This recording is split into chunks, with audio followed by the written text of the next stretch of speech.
A surgeon, an ex-voodoo priest, and a Toastmaster are walking down a dark street.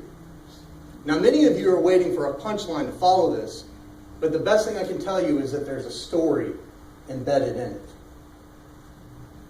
Madam Contest Master, fellow Toastmasters, we all experience fear. It might be a fear of heights. It could be public speaking. It might be that time that you turned around in Walmart and your daughter was gone. What? You've done it.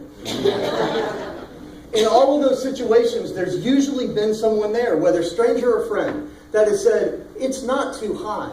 You're safe. It's okay. They're not here to judge you or mock you. They're here to listen to the message you're delivering. It's okay, sir. She's in the next aisle near the candy.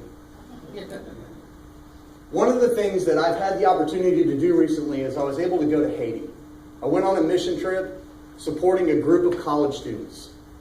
The thing that I experienced there was absolutely amazing and life-changing.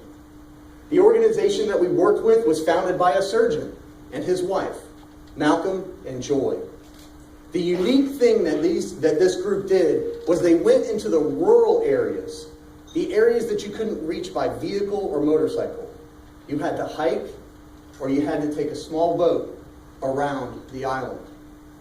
They went in and they built relationships. They had conversations.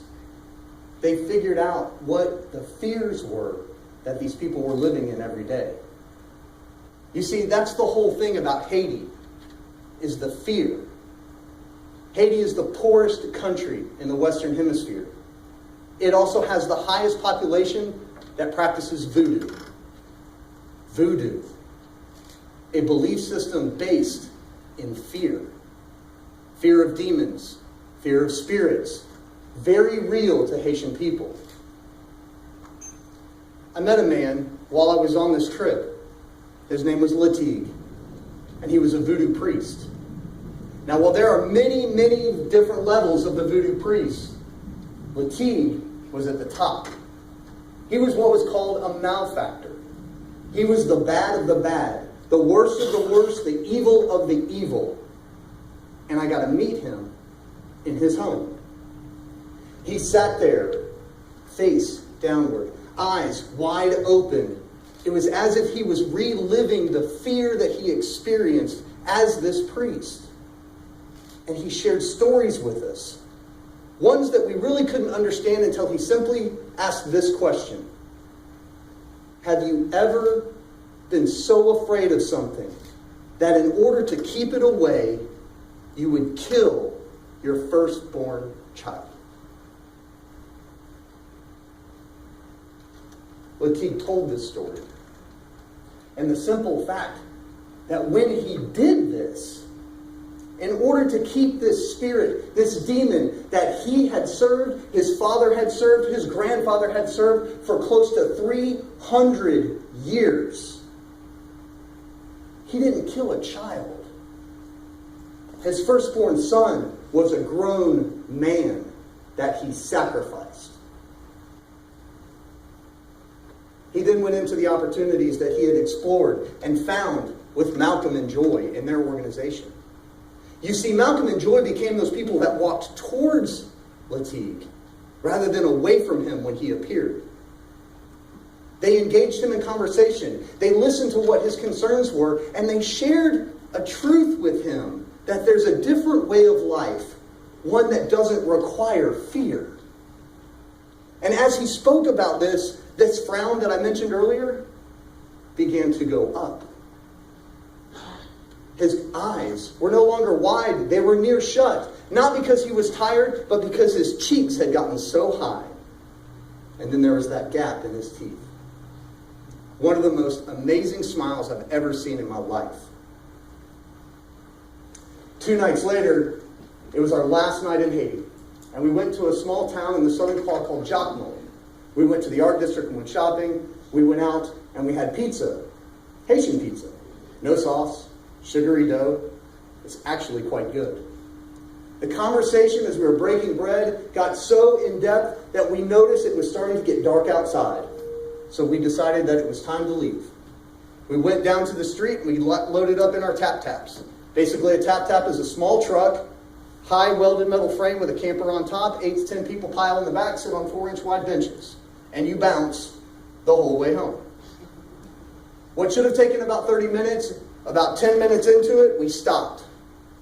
We didn't know what was going on. There was a strange odor in the air, smoky.